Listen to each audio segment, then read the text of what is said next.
people that I'm Iranian Jewish because they turn into Scooby-Doo, right? Wait, hold on, you're Jewish?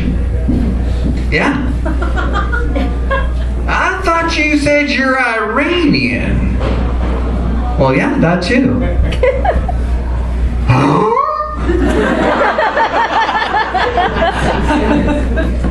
It's Passover time, and you've probably noticed that the supermarkets put out their kosher tables. And it seems to me like they may have taken a page out of the Nazi handbook on this one, because they round up everything Jewish in the entire store and then cram it into this pathetic table away from all the other products. Right?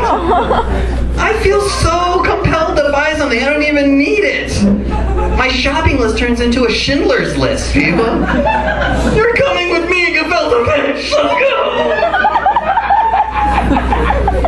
And how do Jews celebrate Passover? We eat matzah instead of bread, and that includes birthday cake. And my birthday falls during Passover. Aww. Yeah, I was raised being told God will be very angry with me if I eat cake on my birthday. That's like telling a kid that Santa Claus is not coming to your house because you're Jewish, which I was also told, actually. I asked when I was a little kid, why can't I have birthday cake? And you better have a damn good excuse for why a kid isn't going to get birthday cake. And this is what I got. Well, Marvin, your ancestors were slaves in Egypt. And when they had the chance to escape, they didn't have enough time to let their bread rise. We honor those Jews to this very day by consuming this disgusting cardboard-like excuse for food. Oh, and here is the best part. We make it an 8-day holiday.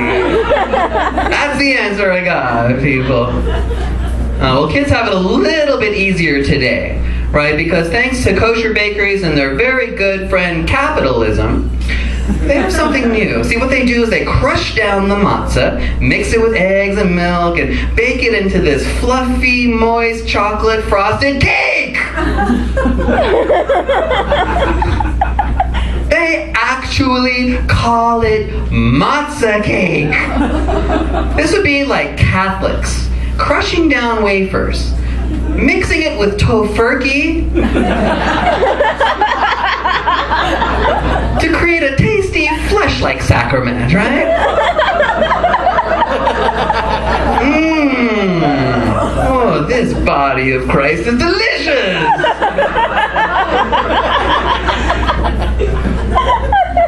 Oh man, matzah cake. I'm pretty sure they substitute butter with I can't believe it's not Jewish. Oh, matzah cake. How do they get away with selling this oxymoronic concoction, right? Welcome to Jewtopia! Where our motto is rules shmuels. Oh, matzah cake, yes. You'll find that on aisle 9, right next to the kosher glazed ham and the statue of the baby Jesus.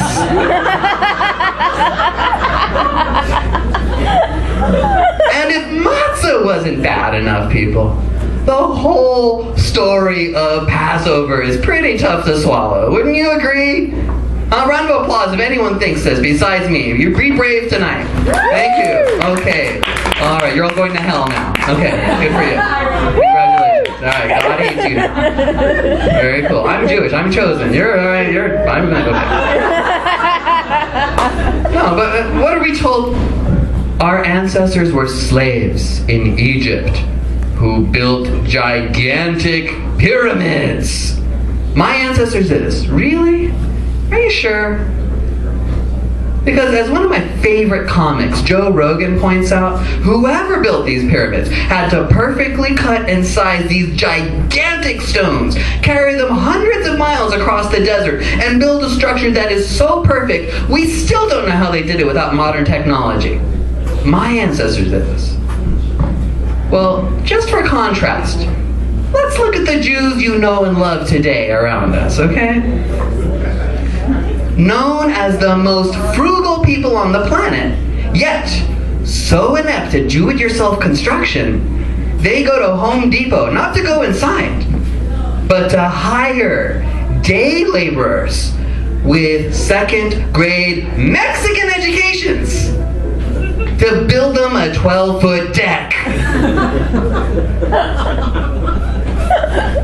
Wouldn't you say there's a pretty large disparity between the Jews we see today and our famous construction-working Egyptian super Jewish ancestors? I think so. I'm not seeing these guys, okay, let's build a pyramid today. No, it's not happening. Maybe if the pyramid was built out of like financial portfolios and investment funds, I could buy that story a little better. All right, see, allow me to offer another theory, if I may. Would you indulge me tonight? May I offer you another theory? Round of applause. Anyone want another theory? I think, like all good stories, Passover was a story about sex. Yeah. Yeah. I've got one follower tonight. We'll build. We'll get there, brother. We will overcome. No, I think it's about sex. I think like any good, over 3,000 years. It's gonna get exaggerated, the story, right? Like for example, Jews were slaves to the Egyptians. Maybe the Egyptians were just really that hot. And Jewish guys would do anything to get with them. Have you seen Egyptian women? They look like Angelina Jolie, people, okay? Plus, the hummus is always creamier on the other side of the hookah, okay? All right, and who was in charge at the time? There was this pharaoh, right? His name was King Ramses, all right? And you know, he had the palace, he had all the chariots, he was hooking up with every hot woman in Egypt at the time, right? There's a reason they probably called him King Ramses, right? Okay. Now, at the time, they didn't know any better. He's probably spreading STDs all over Egypt, okay? King Ramses. Now, Moses, this is how he gets pulled into this story. He was no sexual slouch in his own right. We've all heard stories of how his magical staff would perform miracles, right? And the time he went up on the mountaintop to be with God. Yeah, what did he get? The burning bush.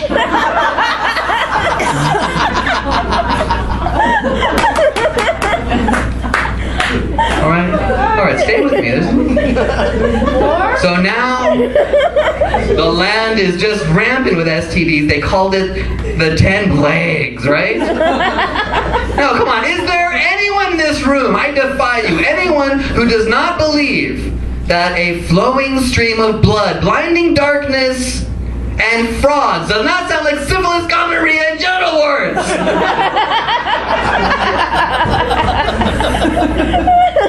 And what's Moses' most famous quote? Anyone know? Let my people go. Well, I think maybe suffering from his symptoms, he was like, let my people go. And therefore, Moses was compelled to become the first great Jewish doctor. Okay? He found penicillin. He gave King Ramses some lambskin condoms. And you can still find Ramses brand condoms on drugstore shelves today, am I right? I don't know. You can. And then this whole matzah thing, right? I think this was a euphemism. Or you know what I'm saying. All right, I have another follower. And then I said, okay. Guys were so thrilled to have sex again, their loaves couldn't rise fast enough. Okay? And finally, the great miracle, where Moses parted the Red Sea with his mighty staff. He had a big orgy, people, and the sea was red because there were a lot of virgins. Happy Passover, everybody. I'm Marvin Kharrazi, your premier Iranian Jewish stand-up comic.